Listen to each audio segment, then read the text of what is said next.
Hello everyone, welcome back to my YouTube channel. You're watching Biology with Ansh and I'm Ansh Sharma.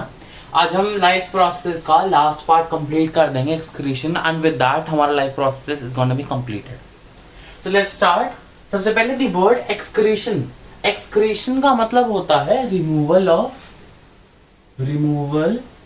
Of waste. ठीक है. अब कोई भी biological activity हुआ cell में, biological activity वो एक केमिकल रिएक्शन ही होता है.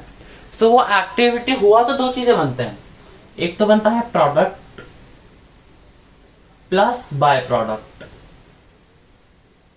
प्रोडक्ट इज जो डिजायरेबल है, this is the desirable one and this is the non desirable one. So इस ही बाय प्रोडक्ट का removal from the body is called as excretion. अब जनरली बायोलॉजिकल एक्टिविटीज में the by product is nitrogenous in nature. It is nitrogenous. Nitrogenous word का meaning है कि it would be nitrogen containing. It can be urea, it can be uric acid और etcetera. ठीक है. And if we talk about human beings में it is urea. ठीक है. So that was an overview excretion का. Now we are gonna talk about excretion in human beings. अगर हम बात करें excretory organs in human beings, तो there are 3 excretory organs. अगर हम देखें ओवरव्यू तो सबसे पहला स्किन एक्सक्रीट करता है स्वेट के फॉर्म में एंड इवन ऑयल के फॉर्म में. इसको ऑयल को हम सीबम बोलते हैं. लंग्स का बात करें तो लंग्स कार्बन डाइऑक्साइड को एक्सक्रीट करते हैं. नाउ व्हाई कार्बन डाइऑक्साइड का excretion is important? It is because कि हीमोग्लोबिन का एफिशिएंसी वुड डिक्रीज, क्योंकि हीमोग्लोबिन का एफिनिटी होता है कार्बन डाइऑक्साइड के साथ. इसका मतलब ये है कि अगर एक सिचुएशन है जिसमें ऑक्सीजन अवेलेबल है, हीमोग्लोबिन अवेलेबल है और कार्बन डाइऑक्साइड अवेलेबल है, तो haemoglobin will tend to bind with carbon dioxide. ठीक है. That's why we need to get rid of carbon dioxide and even carbon monoxide also. Carbon monoxide का और ज्यादा एफिनिटी होता है हीमोग्लोबिन के साथ. ठीक है. अब हम बात करें एक्सक्रीटरी सिस्टम का. So excretory system is majorly involved in blood purification.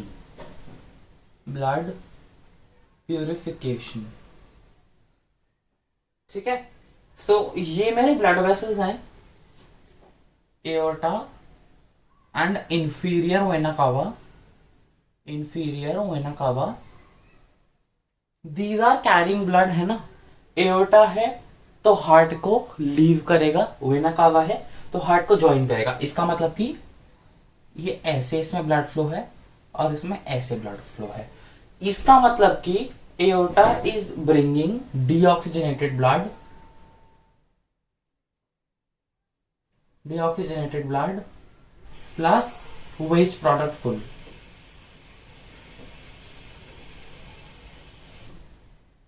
Whereas vena cava is taking back deoxy blood plus purified blood.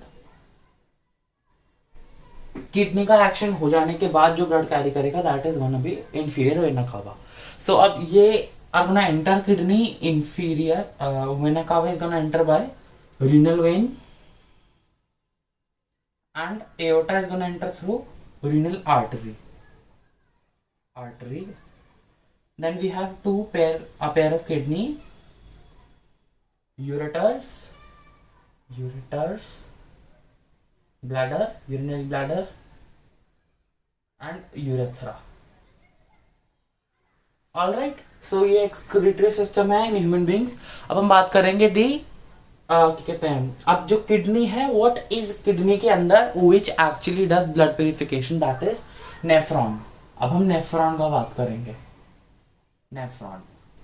Nephron is like the functional unit of kidney, क्योंकि it is involve in blood purification. Blood purification kidney में जो करता है वो nephron ही करता है।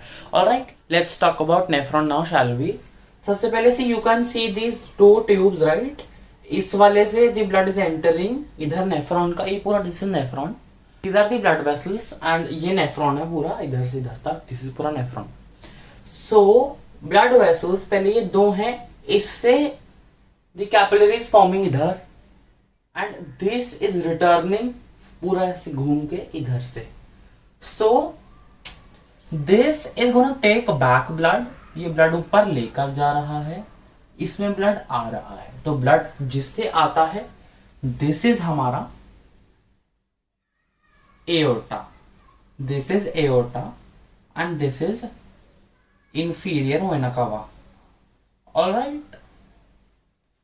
अब दिस कप शेप स्ट्रक्चर इधर नेफ्रॉन का बिल्कुल स्टार्टिंग में is called as Bowman's capsule. Bowman's capsule, Bowman's capsule में ही सबसे पहले फिल्ट्रेशन होता है of blood. And one more important thing to note, ये जो ब्लड होता है it is rich in urea. This is very important thing to note, इधर यूरिया रिच है, प्लस वाटर होगा, प्लस आयंस होंगे कुछ, ठीक है। आयंस होंगे, यूरिया होगा, वाटर होगा, अदर नाइट्रोजनस वेस्ट होंगे, अमीनो एसिड, मतलब बायोमोलिक्यूल्स होते हैं बहुत सारे, ठीक है। Now every day Bowman's capsule बनाता है 180 litres of filtrate. Bowman's capsule एक तरीके का छन्नी टाइप होता है जिससे निकल रहा है छन कर सामान, एंड ये कैपिलरीज का bundle is called as glomerulus, glomerulus, ठीक है। फिर ये ऐसे ट्यूब्स में जाता है, ये एक ट्यूब ऐसे डिसेंडिंग है, फिर असेंडिंग ट्यूब है, फिर एक और ट्यूब, और ये ऐसे फिर कलेक्ट हो जाता है in collecting duct, collecting duct. फिर ये भी कलेक्टिंग डक्ट है, ये जाता है और दूसरे नेफ्रॉन से कनेक्टिंग डक्ट आ रहा है, फिर ये कॉमन डक्ट से it forms ureter, forms ureter. एक किडनी में अराउंड 1 मिलियन के आसपास न्यूरॉन्स होते हैं। सो यू कैन इमेजिन कि neuron is a very fine, बहुत ज्यादा फाइन स्ट्रक्चर होता है उसका। These are the vessels, see you can see these are the renal capillaries, renal capillaries. ये है रीनल आर्टरी, इसमें जो ब्लड आ रहा है this is renal artery, artery, and this is renal vein, ठीक है। नाउ हमें जो देख रहे हैं ना दिस ट्यूबुलर पार्ट, ये ट्यूबुलर पार्ट ऑफ नेफ्रॉन जो है, एनसीईआरटी ने इसको ट्यूबुलर के नाम से रख रखा है, बट इनका अलग अलग नाम होता है तीनों ट्यूब्स का। सो ये इनका काम होता है वाटर का reabsorption, reabsorption of water. Reabsorption में क्या होता है कि जो वाटर है, जो एक्स्ट्रा वाटर आ गया है ना फिल्टरेट में, उसको हम अब्सॉर्ब करते हैं, क्योंकि we can not expect kidney to lose about 180 litre का हम एक्सक्रीशन नहीं कर सकते, इतना वेस्ट प्रोडक्ट के साथ साथ काम का भी सामान निकल जाता है। So that's why reabsorption is done. Reabsorption इन्हीं ब्लड कैपिलरीज में होता है, ये जो कैपिलरीज है रीनल कैपिलरीज, इनमें होता है वाया डिफ्यूजन ओनली, डिफ्यूजन ही होता है, और वाटर जाता है, ग्लूकोज होता है, अमीनो एसिड, मतलब बहुत सारे बायोमोलिक्यूल्स जाते हैं। सो 99% रीअब्सॉर्ब हो जाता है सामान, पहली बात तो ये 99% रीअब्सॉर्प्शन होता है, and only 1% forms urine, urine. तो ये जो फिल्ट्रेट है, इधर तक फिल्टरेट बना, फिल्टरेट का रीअब्सॉर्प्शन हुआ पूरे में, इधर यूरिन होता है, यूरिन फॉर्मेशन इधर होता है। ऑलराइट, ह्यूमन एक्सक्रीशन का बस इतना ही पार्ट था कि किडनी में नेफ्रॉन होता है। Alright, we did human kidney का नेफ्रॉन का structure. Now we are gonna talk about haemodialysis. अब हीमोडायलिसिस क्या होता है? It is artificial kidney, artificial kidney. अब there are many organs in our body जो या तो पेयर्ड होते हैं या बाइलोब्ड होते हैं। फॉर एग्जाम्पल लिवर हो गया, लंग्स हो गया, किडनीज हो गया। So they can operate without their other half. इसका मतलब कि each half serves as their own, मतलब हर का एंटिटी का अलग अलग पार्ट होता है, ये नहीं है कि अगर राइट खराब हुआ तो लेफ्ट भी खराब होगा। सो किडनी में भी वही होता है। हीमोडायलिसिस तब होता है जब ऑर्गन फेलियर हो जाए, यानी कि किडनी का फेलियर हो जाए, and either we are waiting for a transplant list, waiting on transplant list, क्योंकि जब ट्रांसप्लांट के लिए ऑर्गन हमको चाहिए होता है तो एक ट्रांसप्लांट लिस्ट पे नाम डलता है पेशेंट का, उसके बाद वेट होता है।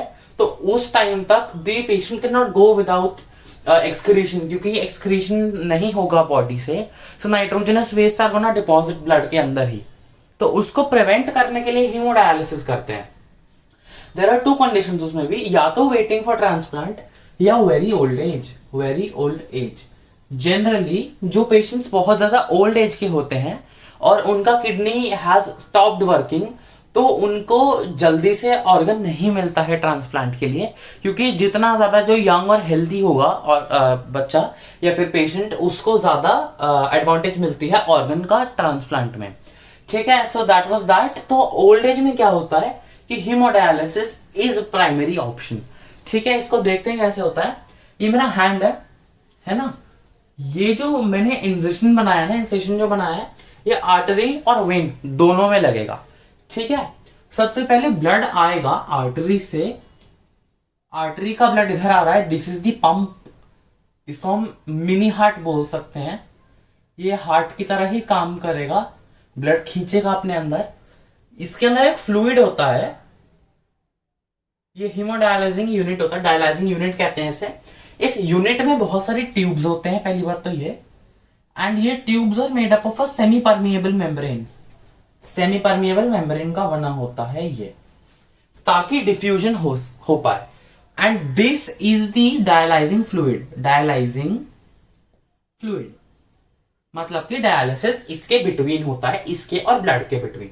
ब्लड इधर से आता है, इधर से आया, डायलाइजिंग यूनिट में एंटर किया, ट्यूब में एंटर हुआ। अब now very important thing to note कि डायलाइजिंग फ्लूइड का जो ऑस्मोटिक प्रेशर है वो डायलाइजिंग फ्लूइड के और ब्लड का is gonna be the same. Blood का भी OP is gonna be the same, क्योंकि डिफ्यूजन अगर हमको कराना है तो ऑस्मोटिक प्रेशर हमको चाहिए होगा सेम टू सेम।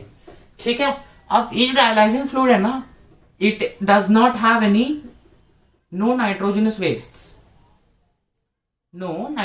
वेस्ट। अब क्योंकि इसमें नाइट्रोजनस वेस्ट नहीं है और ब्लड के अंदर नाइट्रोजनस वेस्ट है, तो क्या होगा कि नाइट्रोजनस वेस्ट आ जाएगा from blood to here, and ये है इनलेट और ये है आउटलेट। इनलेट का मतलब होता है clean dialysing fluid is gonna enter इधर से, और जो dialysing fluid which is rich in nitrogenous waste is gonna exit इधर से। This is the outlet. Inlet outlet का भी पंप होता है, it isn't mention but pump होता है, खुद तो नहीं, it can not leave dialysing unit. ठीक है, ऐसे ट्यूब से इट इज गोना पास होते होते ये गया वापस वेन में, ये ट्यूब जाएगा वेन में। ठीक है, सो दैट इज हाउ, ये एक ऐसे हो गया और एक ऐसे हो गया। So this is how haemodialysis is done. Haemodialysis में one more important thing to note की सिलेक्टिव रीअब्जॉर्प्शन नहीं होता।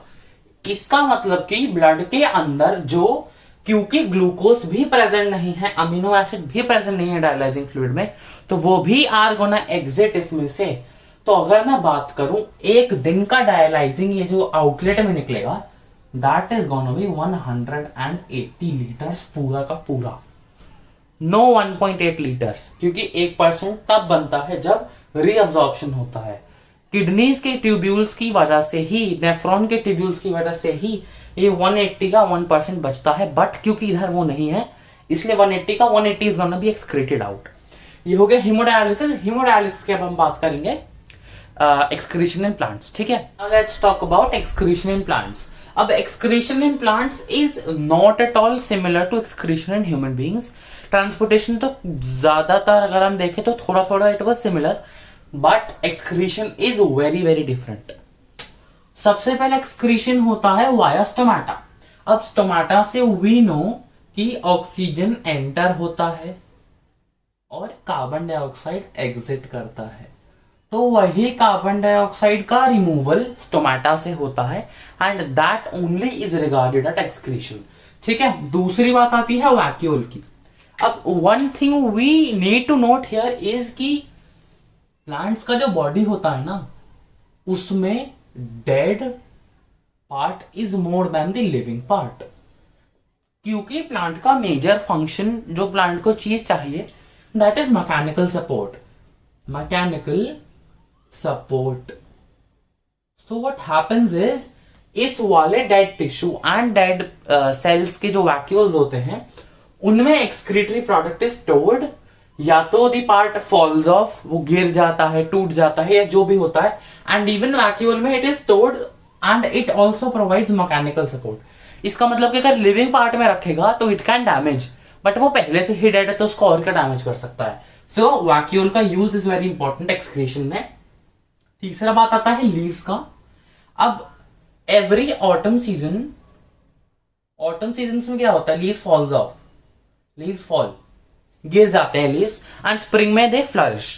तो उन्हीं लीव्स में प्लांट अपना स्टोर कर लेता है एक्सक्रीटरी प्रोडक्ट, और जब लीफ फॉल करता है तो वो भी निकल जाता है। ठीक है, एक और उपाय था।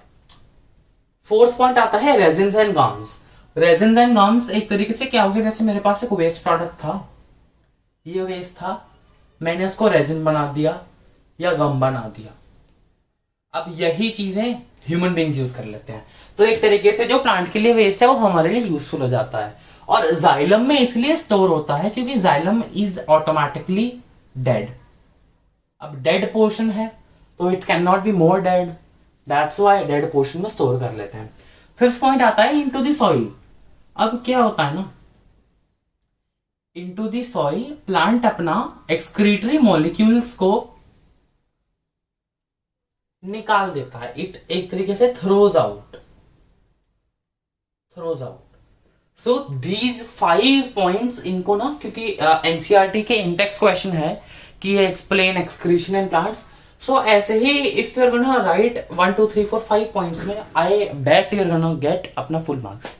सो एक्सक्रीशन इन प्लांट्स में इतना ही था, and even excretion and life processes is finished now.